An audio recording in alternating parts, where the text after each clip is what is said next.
قبر میں جن سوالات کا جواب دینا ہے، آج پبلک ان سوالات کی تیاری، وہ جو ہماری ذات سے متعلق سوال ہوں گے. ہم سے یہ سوال نہیں ہوگا کہ یزید کیسا آدمی تھا، فاسق تھا یا اچھا تھا. ہاں، ہم سے اہل بیت کی محبت کا سوال ہوگا کہ رسول اللہ صلی اللہ علیہ وسلم کے جو خاندان کے لوگ ہیں ان سے محبت تھی یا نہیں تھی. یہ تو ضروری چیز ہے، جس سے انسان کو محبت ہوتی ہے اس کے اہل و عیال سے بھی محبت. تو حضرت حسین سے ہم کیا کرتے ہیں؟ محبت کرتے ہیں. حضرت حسن سے بھی. باقی یزید ہماری زندگی سے اس کا کوئی تعلق نہیں ہے، اس کے بارے میں خاموش رہو، کیا ضرورت ہے. اسی طرح اور بہت ساری چیزیں جو فالتو والتو لوگوں نے بنا کے پورے اس پہ فرقے کھڑے ہو چکے ہیں ان چیزوں پہ. تو پھر سوال ہوگا دوسرا، حقوق اللہ میں سب سے پہلے کس چیز کا سوال ہوگا بھائی؟ نماز. یہ نہیں ہوگا کہ اس طرح پڑھی تھی کہ اس طرح پڑھی تھی. اگر نماز میں یہ سوال ہوتا نا قیامت کے دن کہ رفع الیدین کیوں نہیں کیا، تو عبداللہ بن مسعود کی نماز قبول نہیں ہوگی، کیونکہ وہ رفع الیدین نہیں کرتے تھے. اور مصنف ابن ابی شیبہ میں ہے کان اصحاب علی وابن مسعود لا يرفعون ایدیہم فی الصلاۃ. عبداللہ بن مسعود اور حضرت علی کے شاگرد رفع الیدین نہیں کرتے تھے. یہ تو سارے شاگردوں کی نماز ضائع. اور اگر قیامت کے دن یہ سوال ہو گیا کہ رفع الیدین کیوں کیا ہے بھائی، تو پھر عبداللہ بن عمر کی نماز ضائع ہو جائے گی، وہ تو کرتے تھے. انس بن مالک کی نماز بولو نا بھائی ضائع ہو جائے گی. عبداللہ بن عباس کی نماز. اس سے کیا پتہ چلتا ہے کہ اگر یہ ضروری سوال ہوتا تو صحابہ اس مسئلے میں اختلاف بولتے کیوں نہیں یار؟ لازمی اختلاف کرتے. اور بڑی پھڈے بازیاں ہوتی ہیں صحابہ میں کہ نہیں پہلے اس مسئلے کو حل کرو، رفع الیدین کرنا ہے کہ نہیں کرنا، اس کے بعد امت آگے چلے گی. جہاد وہاد بعد میں ہوگا، پہلے یہ حل کرو. انہوں نے کہا یہ بھی ٹھیک ہے، جیسا اختلاف چل رہا ہے چلنے دو، آگے چلو، چھوڑ دو اس کو یہیں پہ. نماز کے بارے میں سوال ہوگا کہ پڑھی کے جو اجماع سے نماز ثابت ہے جتنی ہے، اس پہ تو سب متفق ہے نا. اللہ کا بڑا فضل ہے کہ امت میں اتنے اختلافات کے باوجود بنیادی چیزوں میں سب الحمدللہ اہل حق لوگوں کی بات کر رہا ہوں، وہ بنیادی چیزوں میں الحمدللہ سب متفق ہیں اہل حق علماء. نمازیں کتنی ہیں؟ 5 ہیں. تو حقوق العباد میں سب سے پہلے کس کا سوال ہوگا؟ نماز کا، جماعت سے نماز. اور حقوق العباد میں سب سے پہلے بولو بھائی، نہیں پتہ ہی کوئی نہیں، والدین کے بارے میں. کیونکہ حقوق العباد کی ابتدا کہاں سے ہوتی ہے؟ والدین سے. ان کے ساتھ کیسا سلوک؟ پورے محلے کو خوش رکھا ہوا ہے، ابا اماں کیا ہیں؟ ناراض ہیں. اور یاد رکھو جہاں باپ اور ماں کی بات آتی ہے تو دادا دادی اور نانا نانی اس مفہوم میں خود بخود داخل ہوتے ہیں. پھر حقوق العباد کی مختلف نوعیتیں ہیں. نوعیتیں کیا مطلب؟ خوش اخلاقی بھی حقوق العباد میں آتی ہے، خرچ کرنا بھی حقوق العباد میں آتا ہے. آپ اگر خوش اخلاقی سے بات نہیں کر رہے، بد اخلاق ہیں، تو آپ صلی اللہ علیہ وسلم نے فرمایا بدخلق آدمی، حدیث کا مفہوم ہے، اللہ سے بھی دور ہوتا ہے اور لوگوں سے بھی دور ہوتا ہے. وہ کما قال صلی اللہ علیہ وسلم. اور آپ صلی اللہ علیہ وسلم نے فرمایا جس کے اخلاق سب سے اچھے ہوئے قیامت کے دن سب سے میرے قریب وہ ہوگا. بات جو بھی کرتا ہے ایسا کرتا ہے جیسے ہمارے معاشرے میں دیکھ لیں ڈنڈا کھینچ کے مار. کل مجھے کسی مولوی صاحب کا کلپ بھیجا، وہ پتہ نہیں علماء پہ بڑا طنز کر رہے تھے کہ یہ علماء ایسے، مولوی ایسے. میں نے کہا ان کو پہلے بات کرنے کی سلیقہ اور تمیز کہیں سے سکھاؤ.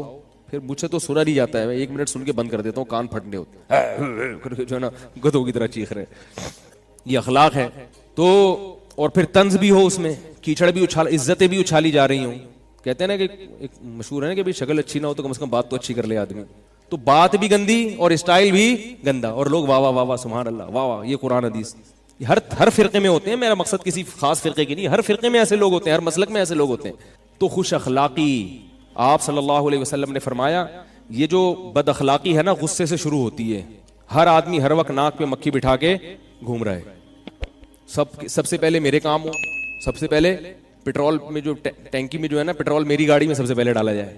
میں تو دیکھ رہا ہوتا ہوں پیٹرول پمپ پہ، کبھی بائک لے کے کھڑا ہوں تو ذرا سے جگہ ملے دوسرا آگے گھس جاتا ہے بھائی فوراً آگے گھس جائے گا وہ. لیکن سارے ایسے نہیں ہوتے الحمدللہ، اچھے لوگ بھی ہیں، وہ کہتے ہیں نہیں جی پہلے آپ. تو ایسے بھی ہیں، لیکن تو انسان کے کردار کو پہچاننا 2 منٹ کا کام ہوتا ہے. آپ پیٹرول پمپ کی لائن میں، بل کی لائن میں کھڑے ہو کر 2 منٹ میں پتہ چل جاتا ہے کہ کون کتنے پانی میں. بہت زیادہ مشکل کام نہیں ہے یہ. تو خوش اخلاقی ہے. اور پھر مال خرچ کرنا یہ بہت بڑا فریضہ ہے. ہم اپنے مال کے پورے مالک نہیں. اللہ نے فرمایا تمہارے مال میں حصہ ہے رشتہ داروں کا. ایک آدمی کی پوری تنخواہ اسی پہ اگر خرچ ہو رہی ہے، اللہ اس سے خوش نہیں ہو سکتا. قل ما انفقتم من خیر فللوالدین والاقربین. خرچ کرنا ہے جن میں سب سے پہلے والدین اور پھر سب سے پہلے قرابت دار. والدین اور قرابت دار اگر محتاج ہوں تو ان پہ خرچ کرنا فرض ہے، لیکن بیوی بچوں کو اللہ نے الگ پروٹوکول دیا کہ وہ محتاج نہ بھی ہوں تو ان پہ باپ کو خرچ کرنا پڑے گا، کیونکہ یہ کیا ہے، ان کا باپ ہے. والدین کا باپ نہیں ہے، اولاد ہے، اور بچوں کا کیا ہے، باپ، اور عورت کا کیا ہے، شوہر. اس لیے عورتوں کو کہتا ہوں اپنے میاؤں کی قدر کرو. اللہ نے اتنا اس کی ذمہ داری لگا دی ہے. اللہ نے تمہارے میاؤں کو ایسا بنایا، اللہ نے کہا کہ تمہاری بیوی کروڑ پتی بھی ہے تو تجھے کھلائے گا کون، تیرا شوہر. اس کو میں نے گھر کا بڑا بنا دیا، ساری زندگی تیری خبر گیری تیرا شوہر کرے گا. والدین تو رخصت کر دیتے ہیں، اب ذمہ داری ختم. پوری زندگی کی ٹینشن کون اٹھاتا ہے بھائی، شوہر اٹھاتا ہے.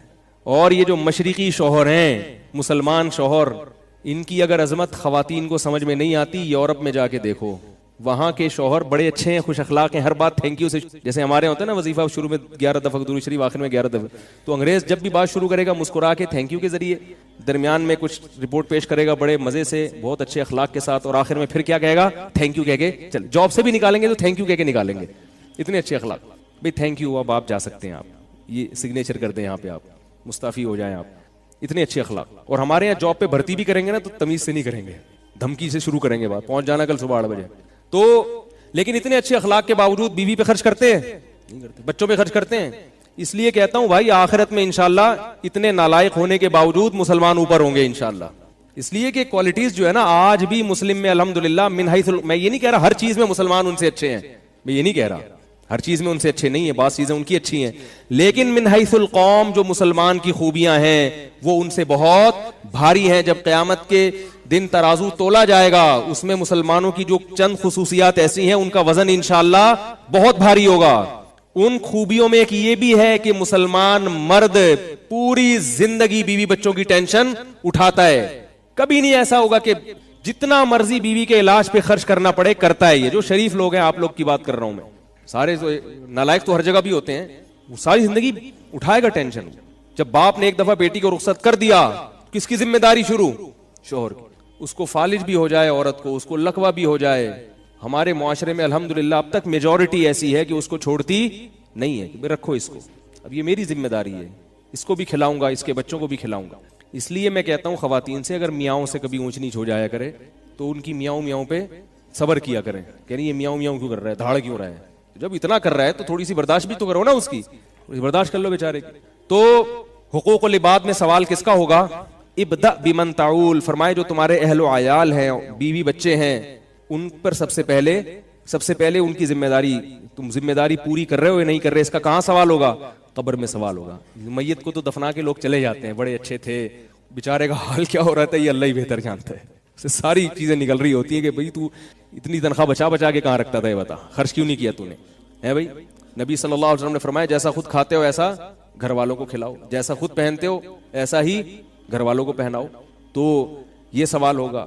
پھر گناہوں کے بارے میں سوال ہوگا، یعلم خائنۃ الاعین وما تخفی الصدور، فرمایا آنکھوں کی خیانت کو وہ جانتا ہے. یہ جو آنکھ مٹکے ہو رہے ہیں، انٹرنیٹ پر بیہودہ فلمیں دیکھی جا رہی ہیں یا بدنظری کی جا رہی ہے آفس میں ادھر ادھر، اللہ نے فرمایا فمن ابتغى وراء ذلك، تمہارے لیے صرف تمہاری بیوی کو بنایا ہے، اس کے علاوہ کہیں اور دیکھنے کی اجازت نہیں ہے. جتنی مرتبہ دیکھو گے اتنی مرتبہ آنکھوں کا حساب دینا پڑے گا. اور اللہ نے آنکھ کے بارے میں فرمایا کہ آنکھ کی خیانت کو جانتا ہے، اس لیے کہ آنکھ جتنی جلدی خیانت کرتی ہے جسم کا کوئی اور عضو ایسے خیانت نہیں کرتا، کیونکہ وہ پکڑا جاتا ہے فوراً. آنکھ سے جو نظر ہے نا، آپ کسی کو گردن گھما کے دیکھیں گے پتہ چل جائے گا، لیکن آنکھ سے دیکھیں گے پتہ نہیں چلتا. آنکھیں تو گھومتی رہتی ہیں انسان کی، بدنظری آنکھوں سے ہوتی ہے، اس لیے اللہ نے فرمایا کہ آنکھوں کی خیانت وہ جانتا ہے. تو بھائی یہ وہ سوالات ہیں کہ کھایا کمایا، نبی صلی اللہ علیہ وسلم فرمایا جب تک انسان کے قدم، انسان 4 باتوں کا جواب نہ دے قیامت کے دن اس کے پاؤں اپنی جگہ سے نہیں ہلیں گے. ان میں ایک سوال یہ بھی ہے مال کہاں سے کمایا اور کہاں خرچ کیا. ہیپی نیو ایئر میں تو نہیں اڑا دیا مال سارا ہے بھائی، پٹاخوں میں، شب برات کے پٹاخوں میں تو نہیں اڑا دیا، نائٹ کلبوں میں تو نہیں اڑا دیا، میوزیکل شو میں تو نہیں اڑا دیا. یہ سوال ہوگا. یہ بھی سوال ہوگا کہاں سے کمایا، حلال کمایا، یہ سوال. اور پھر حلال کما کے اس حلال کو بھی غلط جگہ خرچ کرنے کی اجازت نہیں ہے. تو بھائی یہ ساری چیزیں ہیں، ہم غلام ہیں اپنے آپ کو، ہمیں چاہیے کہ ہم غلام سمجھیں. نہیں سمجھیں گے تو موت کا فرشتہ آئے گا، قبر میں اتار کے چلا جائے گا، پھر پتہ چلے گا کہ کیا پایا اور کیا کھویا. تو وہ شاعر نے کہا نا، ہو رہی ہے عمر مثل برف کم، چپکے چپکے رفتہ رفتہ دم بدم. تو میں بھی موت کے قریب جا رہا ہوں, آپ بھی موت کے قریب جا رہے ہیں. ایک زمانہ آئے گا نہ ہم ہوں گے نہ آپ ہوں گے, کوئی اور مولوی صاحب یہاں بیٹھے ہوئے ہوں گے اور کوئی اور مجمع یہاں بیٹھا ہوگا. آج جو میں باتیں کر رہا ہوں وہ والے مولوی صاحب کر رہے ہوں گے, اور آپ جو باتیں آج سن رہے ہیں وہ اگلی نسل وہی باتیں سن رہی ہوگی. اور جیسے ہم بدعمل ہیں اور آپ بھی بیچارے ہم جیسے ہی معلوم ہو رہے ہیں, ٹھیک ہے, پچھلوں کے تجربوں سے فائدہ نہیں اٹھا رہے, تو اگلے بھی لگتا ہے ایسے ہی ہوں گے. وہ باتیں ہی چل رہی ہیں, عمل سے ہم سب کیا ہیں, خالی ہیں. تو عقل مند وہ ہے جو جلد سے جلد توبہ کر کے موت سے پہلے اپنی زندگی کو سدھار لے. یہ ایک ایسی حقیقت ہے موت جس کا کوئی انکار نہیں کر سکتا, اس میں اختلاف نہیں ہے. نہ دیوبندی بریلویوں کا کوئی اختلاف ہے اس میں, حیرت کی بات ہے. نہ اہل حدیث اور غیر مقلد اور مقلد کا کوئی اختلاف نہیں ہے.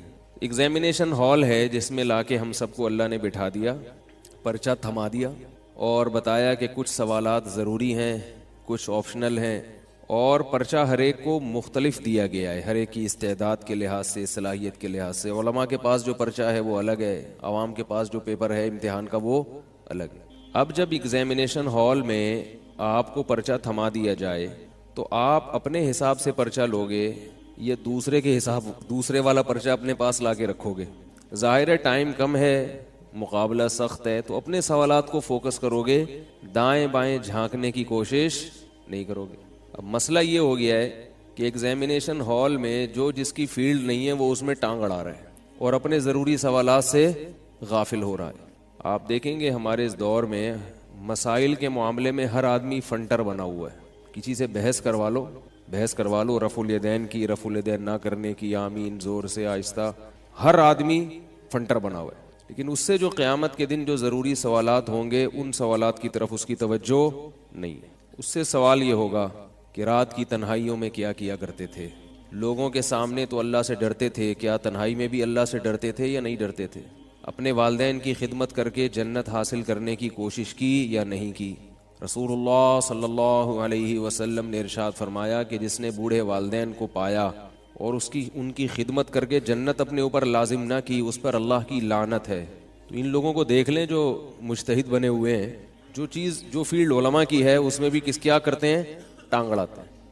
لیکن نہ اللہ کے حقوق کی طرف توجہ, نہ مخلوق کے حقوق کی طرف توجہ.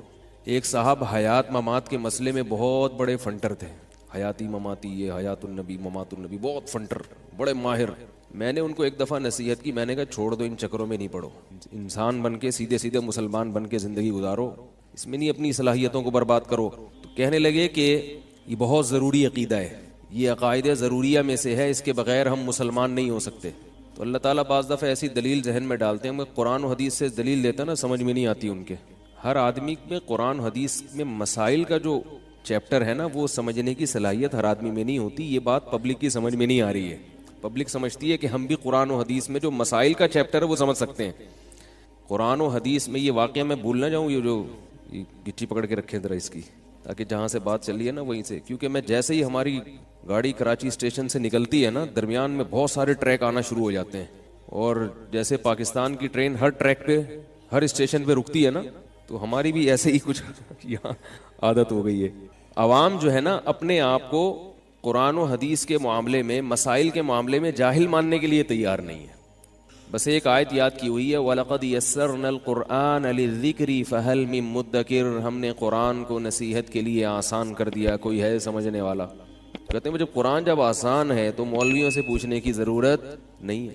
بیچاروں کو اس آیت کا مطلب نہیں آتا, باقی قرآن کیا آئے گا. یعنی جو آیت یہ بتا رہی ہے کہ ہم نے قرآن کو آسان کیا, اس کی تفسیر جس کو نہیں آتی وہ باقی قرآن کیا سمجھے گا. اللہ نے قید لگا دی ہے, یہ نہیں کہا وَلَقَدْ يَسَّرْنَا الْقُرْآنَ كُلَّهُ, ہم نے پورے قرآن کو آسان کر دیا. نا نا نا نا نا, قرآن نے خود بتایا ہے وَلَقَدْ يَسَّرْنَا الْقُرْآنَ لِلذِّكْرِ, نصیحت کے لیے آسان کیا ہے, لِلْمَسَائِلِ الْفِقْهِيَّةِ, فقہی مسائل کے لیے. ایسا نہیں ہے کہیں قرآن میں. نصیحت کی جو چیزیں ہیں, عبرت کی جو باتیں ہیں, وہ قرآن میں بہت آسان ہیں, ان کے لیے کسی مفتی یا عالم کے پاس جانے کی ضرورت نہیں. نصیحت کی باتیں جیسے حضرت موسیٰ علیہ السلام